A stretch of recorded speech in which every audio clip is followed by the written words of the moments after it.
here's Kirsi again. I'm your guide to Angolan dances and culture. And this time I got a question from the Angolan dances community that I'm a part of.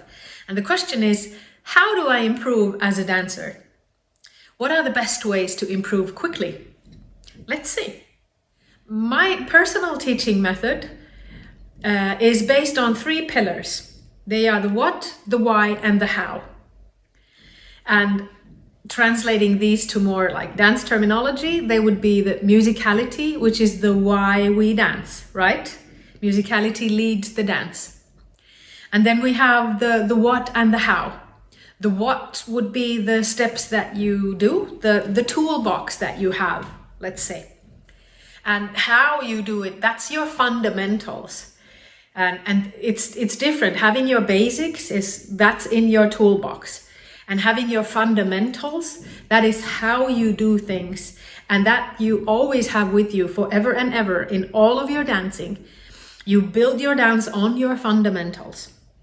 I'll come back to this later. But so you have your tools, you have your how, and you have your why.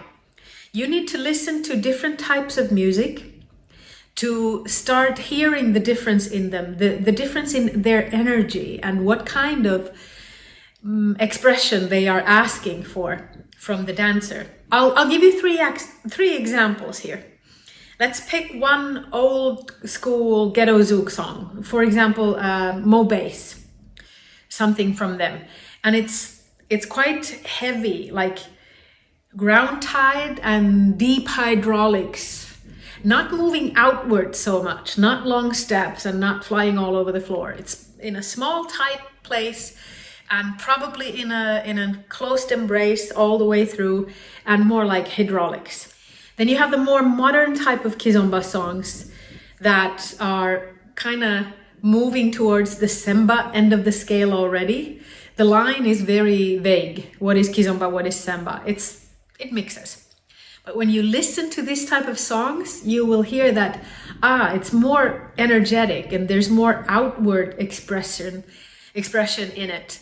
And you can open the embrace and maybe you can use more tools from your toolbox. Not just the basic steps, but you can even use some more, more footwork, maybe a trick. One more type of song that I'll give you. Let's pick one from, for example, Paulo Flores and Yuri da Cunha. Their sambas that they've recorded recently, beautiful ones. The kind of samba that is very minimalistic in its instruments. It can be as simple as just some kind of a drum for percussions and a guitar that is plucked, not played by chords, but plucked by fingers, and not much else. And what kind of dancing does this type of music ask from you? You're probably going back to the closed embrace again, because it's not outward, it's not expressive outward, it's very contemplative and inwards, right? Now, you can dance this type of music in a closed embrace, but the feel is completely different than from what I mentioned first, like the old school ghetto zouk type of song. In this type of semba, you will probably move on the floor more. You will travel more, not just stay on the spot with deep steps. You're going to travel and you're going to do it elegantly. And you're probably following the singer's voice. You're dancing to the vocals. The singer is telling a story and you walk to that story. It means that you can't go like this with your steps. Listen to these songs and practice this in your mind, and also by yourself in your living room, dancing to different types of songs. That's the best way to improve as a dancer. Now, earlier I mentioned the fundamentals, and I think this is somewhat of my expertise. I love to teach fundamentals.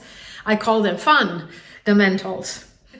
I do workshops, I do entire intense weekends around this for dance students and dance teachers as well.